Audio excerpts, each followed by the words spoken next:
few small mistakes often lead to a tragedy. This is definitely the case with a lot of aviation accidents that I've read about. The theme for most of my videos tends to be self-analysis, where I'm trying to catch the small mistakes that I'm making in order to avoid making a big mistake. In this video, I realized that I had gotten interrupted during the flow of one of my checklists, and I ended up missing an item. So it's interesting to see how it happens. So I sort of thought I'd share this. Basically, this airplane I don't have a lot of time in. I'm still getting used to it, so I'm trying to be as thorough as I can.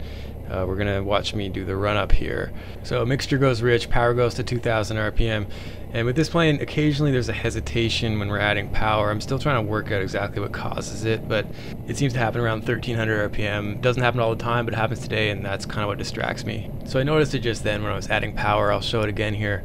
You can see it definitely hesitates briefly. So I decided to continue with the run up, but in the back of my mind I'm thinking I want to have a second look at that, and I'm definitely distracted by it, but I continue on, fully planning to go back and look at what's going on with that RPM issue. Anyway, so I'm checking the mags, I'm checking the suction, making sure the alternator is charging, then cycle the prop 3 times. For the sake of the video, I'm just going to show one, but I haven't missed anything on the list so far.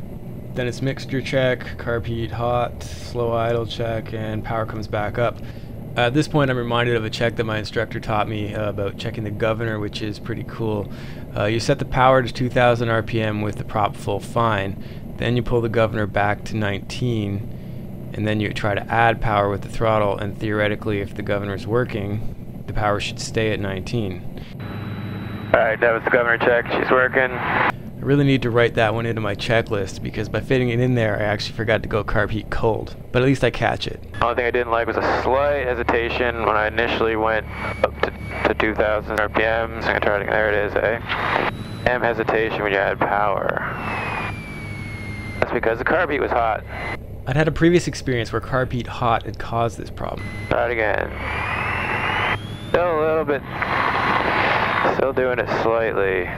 But today going carb heat cold didn't change anything. Okay, carb heat is cold. I'm missing something. Fuel pump comes on at the before takeoff check. So this is the point where I start doubting myself and flipping through checklists and trying to troubleshoot. So my usual straightforward flow check is definitely broken. Well, she's still doing that hesitation. When I add power, carb heat is cold, everything's where I want it to be. Tags are on both.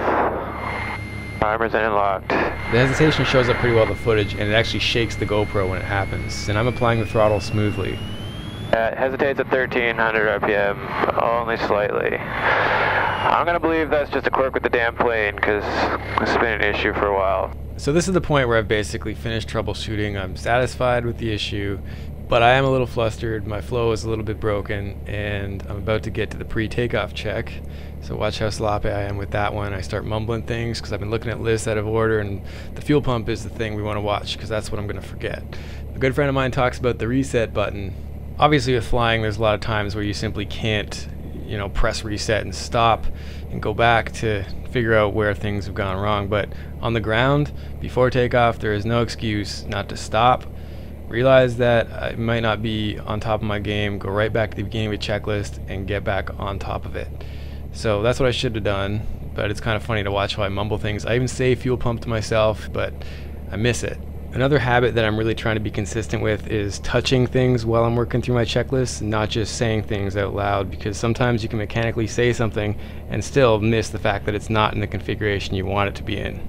Pre-takeoff, 1000 RPM, fuel's going to be on fullest tank. Rolling traffic, Romeo Dream Mike is running downwind, 3-2, number 2. Full stop rolling. Full 5, mixture's rich, Kirby's cold, circuit breaker. Sorry, traffic, Victor July Kilos on the take rate base, 3-2, number 2, Burlington. Access required, doors, windows, harnesses, controls free and correct. Time is going to be 11:30. Bonder's going to alt.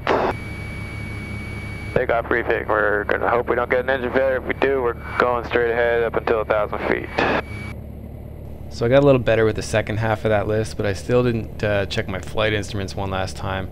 I had definitely set them after startup, but at this airport the field elevation is just over 600 feet and the runway is 3.2, so you can see that both my altimeter and my heading indicator are slightly off by the time I get going if you look at them as I roll. Wow, it's busy. Rolling to traffic, this is Quebec Oscar Zulu, clear runway 3-2.